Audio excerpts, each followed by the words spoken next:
음주 뺑소니 혐의를 받는 김호중이 사고 3주 만에 검찰에 송치됐는데요. 김호중은 5월 31일 서울 강남경찰에서 경기의왕시 서울구치소로 이송되기 전 취재진에 죄송하다. 끝나고 말씀드리겠다고 답했습니다. 김호중은 사고 뒤 책임을 피하려고 연달아 거짓말을 함으로써 오히려 여론의 관심을 높이고 혐의를 늘리는 결과를 낳았습니다. 김호중이 거짓말로 시간을 번 사이 공연을 강행하고 일부 팬이 지지 성명을 낸 것도 대중의 여론을 극도로 악화시켰다는 지적이 나오는데요. 사고 직후 매니저를 대리자수시켰다가 들통난 김 씨는 음주운전 사실을 시인한 이후에도 만취할 정도로 마시지 않았다. 사고 은폐에 가담하지 않았다고 해명해왔습니다. 하지만 김 씨가 구속된 이후 경찰 조사에서 김호중이 내놓은 해명이 거짓말이었다는 사실이 줄줄이 드러났습니다. 이 때문에 그가 구속될 때 적용되지 않았던 음주운전과 범인도피 교사 혐의가 추가로 적용됐는데요. 김호중은 경찰 조사에서 만취할 정도로 술을 마시지는 않았다는 취지로 진술했습니다. 하지만 경찰은 이를 반박할 증거를 충분히 수집한 것으로 전해졌습니다. 경찰은 사고 당시 김 씨의 혈중 알코올 농도가 면허정지 수준이었다고 추정하고 있습니다. 증거가 하나씩 나올 때마다 살라미를 썰어내듯 하나씩 거짓 해명을 여론 앞에 던져주던 김호중이 결국 죄송하다는 한마디 말을 남긴 채 검찰에 송치됐는데요. 사건 발생 3주 만입니다. 그간 김호중과 소속사는 음주 뺑소니 수사를 받으며 거짓말로 일관하고 사건을 은폐했습니다. 사법 시스템을 무시하려는 태도 탓에 여론의 호된 비판을 받아야 했죠. 하지만 김호중과 소속사는 쏟아져 나온 증거와 경찰의 고강도 수사에 결국 백기를 들었습니다. 조작에 관여하지 않았다는 마지막 항변도 결국 받아들여지지 않았습니다. 김호중은 물론이고 소속사 대표와 본부장이 함께 구속되는 최악의 상황으로 연결됐고 결국 생각엔터가 사실상 폐업 수순에 돌입하는 상황까지 오고 말았습니다. 김호중을 지키고 이를 통해 회사를 구하려던 무리수가 완벽하게 빗나가며 되돌리기 힘든 상황까지 내몰리고 말았는데요. 2022년 6월 카카오엔터가 생각엔터 지분 투자를 논의 중이라는 소식이 알려졌습니다. 당시 카카오엔터 측은 음악 유통 등 사업적 협력을 위한 일부 지분 투자에 대해 논의 중으로 아직 확정된 것은 아니다라고 밝혔습니다. 그해 11월 드디어 투자가 확정됐고 카카오엔터가 생각엔터 지분 10%를 취득했다고 밝혔습니다. 당시 언론에선 지분 매입가가 100억 원에 이른다고 보도했었는데요. 그만큼 당시 생각엔터는 잘나가는 연예기획사였습니다. 김호중을 중심으로 배우 손호준, 개그맨 허경환, 가수 서인영, 소연, 한혜진, 연기, 한영, 정다경, 셰프 정호영, 전 야구선수 봉중근 등 스타들이 소속돼 있었습니다. 2022년 생각엔터는 약 256억 원의 매출을 올렸고 영업이익은 약 24억 원이나 됐습니다. 생각엔터는 2018년 이광득 대표와 개그맨 정찬우, 최재호 이사 등 3인이 공동 설립했는데요. 이들 3명이 비슷한 지분을 소유하고 있었는데 2022년 11월 이 대표의 지분 5%와 정찬우의 지분 5%를 카카오엔터가 인수했는데요. 당시엔 100억 원 정도로 알려졌지만 실제 지분 매입가는 75억 원가량이었습니다. 4월 11일 금융감독원 전자공시에 올라온 감사보고서에 따르면 2023년 12월 31일 기준 주주 현황은 최 이사가 29.7%, 이 대표가 28.4%, 정찬우가 28.3%로 3명의 공동 설립자가 비슷한 지분율을 보이고 있습니다. 이외에 카카오엔터가 10%, 최 이사의 지분을 매입한 SBS 미디어넷이 3.6%를 갖고 있습니다.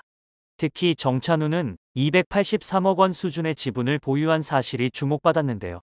그러나 회사가 폐업할 시에는 휴지 조각이 될 가능성이 높습니다. 이렇게 잘나가던 생각엔터는 대표 연예인 김호중의 음주 뺑소니 사고로 치명적인 위기에 내몰렸는데요. 현재로서 카카오엔터와 SBS 미디어넷은 생각엔터의 지분 가치가 없다고 판단해 연말 결산 시점에 당기손익 공정가치 측정 금융자산 평가 손실로 인식해서 모두 털어낼 가능성이 높습니다. 만약 카카오엔터와 SBS 미디어넷이 생각엔터 취득 지분을 평가 손실로 반영하면 영업외 비용이 증가하고 이는 카카오엔터와 SBS 미디어넷의 손익계산서에 좋지 않은 영향을 미칠 수밖에 없습니다.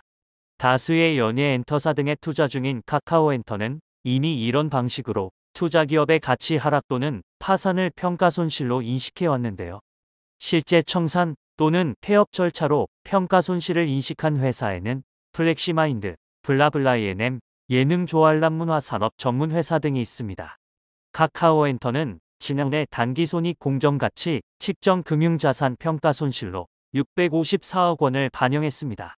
다만 생각엔터가 향후 실제로 회사 청산 절차를 밟는다면 최종적으로 자산 부채를 따져서 남은 돈을 주주들에게 돌려주는 이른바 빚잔치를 할 것이고, 이 과정에서 카카오엔터와 SBS 미디어넷도 남은 돈을 일부 회수할 수 있을 것으로 보이는데요. 이때 회수하는 돈은 영업외수익에서 자산 손상차손 환입으로 반영합니다. 금융투자업계 관계자는 생각엔터가 실제 청산을 완료하기 전까지는 환입 금액을 정확히 알기 어렵기 때문에 일단 카카오엔터, SBS 미디어넷은 지분 가치를 전액 비용으로 반영할 것으로 보인다고 설명했습니다. 대중의 차가운 여론과 달리 일부 팬들이 김 씨를 옹호하고 나선 것도 논란을 낳았죠. 김호중이 저지른 죄를 가볍게 여기거나 대수롭지 않게 보는 이들은 김호중 사건 관련 기사들마다 경찰과 검찰을 오히려 질타하는 반응을 보였습니다. 김호중의 팬덤은 음주운전 뺑소니, 증거인멸 등이 사실로 드러난 후에도 그를 응원하는 모습을 보였습니다. 23일 열린 월드 유니온 오케스트라 슈퍼클래식에 참석한 팬들은 김호중의 무대가 끝난 뒤 그의 이름을 연호하는가 하면 눈물을 훔치고 응원의 목소리를 냈습니다. 김호중의 SNS에는 그가 억울한 일을 당하고 있다며 이번 사태가 가수와 팬덤의 사이를 더욱 돈독하게 만드는 하나의 시련일 뿐이라는 반응이 쏟아졌습니다. 심지어 동료 임영웅에게는 김호중을 배려해 함께 자숙하거나 김호중이 감당해야 할 위약금을 대신 내야 한다는 황당무계한 주장까지 펼치고 있는데요. 한 팬은 임영웅을 향해 동기인 호중이는 지금 구속됐는데 영웅이 너는 어찌 즐거울 수 있냐. 불쌍한 우리 호중이 한 번의 실수 가지고 생매장 당하고 있다. 아무리 돈을 벌고 싶고 공연하고 싶어도 지금 꼭 공연을 해야 했나. 영웅이는 반성하고 다시 한번 생각해라. 친구 입장이 어떤지. 영웅이는 양심이 있으면 이번 공연으로 번 돈에서 호중이 위약금, 구속에 풀려나는데 꼭 보태라라는 질책에 글을 남겼습니다. 이 밖에도 김호중의 혐의를 직시하지 않고 그에 대한 책임을 다른 방향으로 돌리는 글들이 이어졌습니다. 김호중이 올바른 길로 갈 수 있는 가능성은 존재했을지도 모릅니다. 그가 사고 이후 즉시 자신의 잘못을 인정하고 진정으로 뉘우치는 모습을 보인 후 죗값을 치렀다면 팬들의 말대로 한 번의 실수가 됐을 것입니다. 하지만 가정과 현실은 다르죠. 김호중의 죄는 용서의 범위를 벗어났습니다.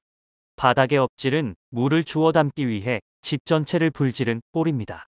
그리고 그가 스스로 목을 조른 배경에는 소속사와 팬들의 책임이 있다고 볼 수 있는데요. 범죄 불감증과 무조건적인 지지는 김호중을 위한 방패가 아닌 칼이 되어 돌아왔습니다. 김호중의 팬 전체가 같은 의견은 아닐 것입니다. 다만 그 일부가 목소리를 크게 낼수록 마치 전체의 공통된 의견으로 끼쳐 김호중에 대한 여론이 악화될 뿐입니다. 분명 김호중은 죄를 지었습니다. 그의 마땅한 처벌을 받아야 합니다. 대가를 치르고 자숙의 시간을 보내고 나면 김호중도 비교적 제 입지를 찾을 수 있게 될지도 모릅니다. 그때까지 팬들은 김호중을 기다리며 묵묵히 응원하면 될 일입니다. 괜한 억지 주장과 어린애도 하지 않을 생떼로 김호중에 대한 반감을 키울 필요는 없죠. 비뚤어진 팬심은 김호중에게 도움되지 않을 뿐더러 본인도 원하지 않을 것입니다.